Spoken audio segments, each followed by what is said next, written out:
Hey, what's going on? It's Bill Burr, and it's time for the Thursday afternoon, just before Friday, Monday morning podcast. And I'm just checking in on you.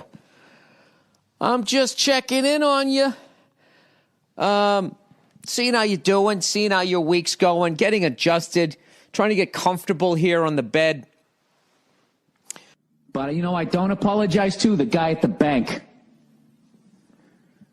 I owe taxes, right? I owe taxes up in fucking Canada. So my accountant goes, you have to go to the bank. I'm going to send you an email with all the fucking account information. They can wire it up there. Bing, bang, boom, done. So I say, fine. So I go up, I download the thing. I bring my laptop. I fucking get this David Blaine looking dude at the bank to help me out, right? So we walk into his cubicle area.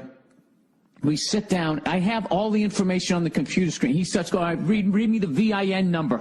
I know it's not that, but you know what I mean. And I'm like, what number? He's like, that number there. Read that to me. So I read it to him. He goes, all right, read me the next number. I go, which number? He goes, read me that number. And then I just finally look at him. I go, what do I work here? He's like, excuse me? I go, I feel like I work here right now. I'm like, look, just turn it around. Here's all the information. Type it in. And he goes, well, it's going to go quicker. Or something like that. And then he just kind of got quiet, right? I'm just fucking sitting there.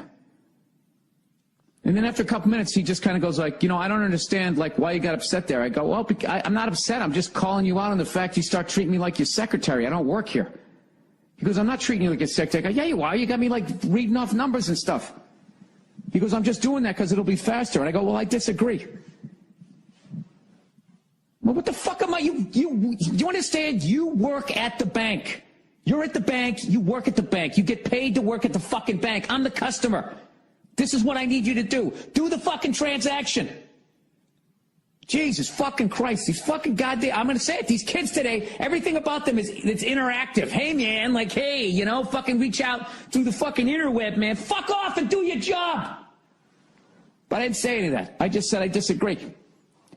That's the best I could do. But I just couldn't believe, he was like, but he was, what kills me is he's walking around saying that I'm a dick, which I am. I admit to that, but I'm fucking right.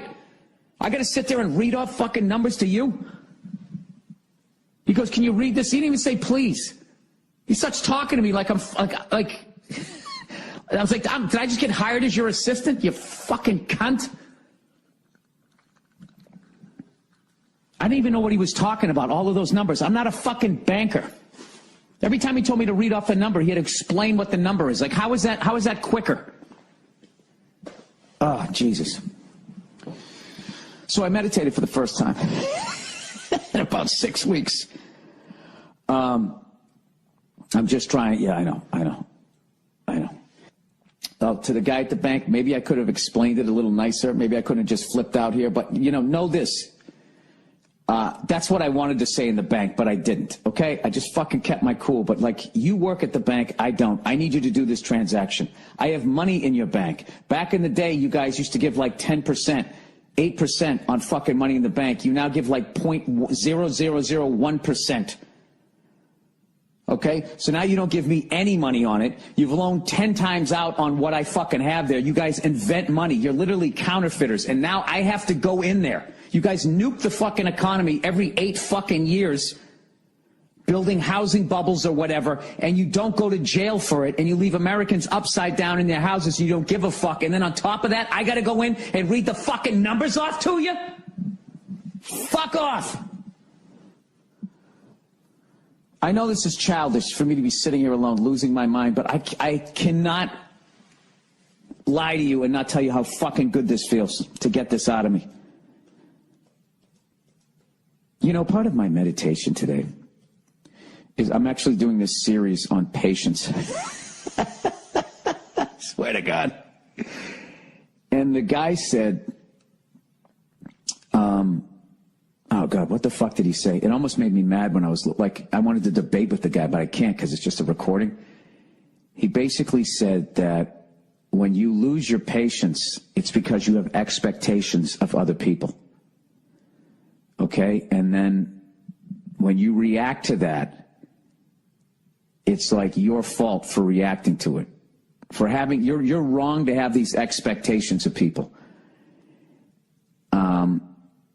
And I'm thinking in my head, like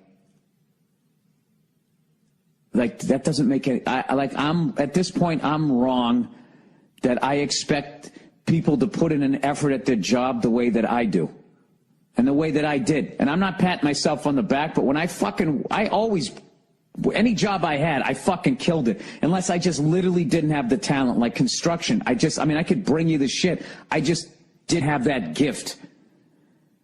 Or I tried to sell health insurance. I just wasn't good at it. And you know what I did? I had the decency with both of those jobs to quit within a week and a half.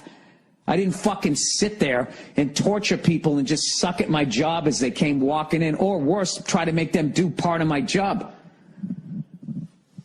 So I'm listening to this guy, and he's talking in a very soothing voice like this, some sort of British accent. When we walk in there, we have... It's Headspace. Hello again. Welcome to Headspace. When we have expectations of other people, gives us a tendency to, he tries to lose our patience. Like, don't get all fucking jolly because you know what it is? He's doing that because he knows there's an angry cunt like me laying on the ground going, like, okay, so now you're defending this guy at the bank. You weren't even fucking there. You know? So now basically what you're saying is in order for me to have patience, I have to basically treat people the way I treat my daughter, which is I understand that she's a baby and doesn't know anything yet. You know? So I have to have 100% patience with her, which I do. But that's because she's a baby. So now I'm supposed to walk in and sit across from a 27-year-old guy in his, you're going to like the way you look, I guarantee it, fucking suit. And as he tells me to do, how could I have done that better? I guess what I should have said is, sir, I don't mean any disrespect, but I'm not going to read those numbers to you. I feel that you work at the bank and I am the customer, and I feel that that crosses a boundary that I'm not comfortable with. Well, I guess I could have said that, right? And when he exhaled, I probably should, when he exhaled, it was like someone fucking twisted a knife in my back. I wanted to fucking, did you just fucking exhale? Yeah, because once again, I guess I had expectations that this guy,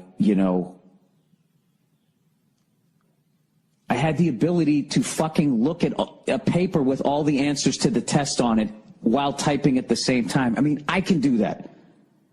I could do that for half a page and I'll only make a couple of mistakes, and I taught myself how to do it. What the fuck? How much more easier does life have to be? And then, I was also thinking when I left, it was like, something, my wife would have just read the numbers off to him. She would have read the numbers off to him, and then afterwards I would have said, why did you just do that? You did your job. She goes, well, you're right. You're right. I probably shouldn't have done that. But, it got it done quick. I just didn't want to have the argument, blah, blah, blah. And she continues on. And she's a way, way happier person. On paper, I think. On paper. I don't know. Something, the thing about women is the big red flag is the level of shopping that they do. And the amount of shit that they buy. I don't know.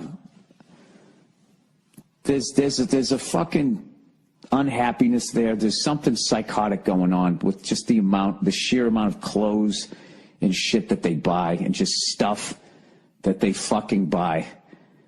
I don't see tranquility in it. I feel like that's like eating fucking, C's candies. They just love having that UPS driver showing up and, oh, it's a little package for me, I actually judge how well my relationship's going by how often the fucking UPS driver comes to the door. If he's coming a lot, then I need to take her out to dinner or something. If, he's coming every once in a while, then that's just her doing the woman thing of basically, fucking kicking our retirement right in the seats. All right, I didn't need to go. Okay. whatever. I apologize to everybody. I apologize to that first guy at the fucking Verizon store. I apologize for the way I conveyed what I was trying to say to the David Blaine looking dude at the bank. You know, I don't know. Maybe it's a new world. Maybe I'm just a fucking old guy. Maybe that's why I don't fucking know. I don't know. I still think I'm right. But I'm going to learn in the future not to have expectations of people and just sit there as the sands of my life slip away, waiting for somebody to do their fucking job that they get paid to do.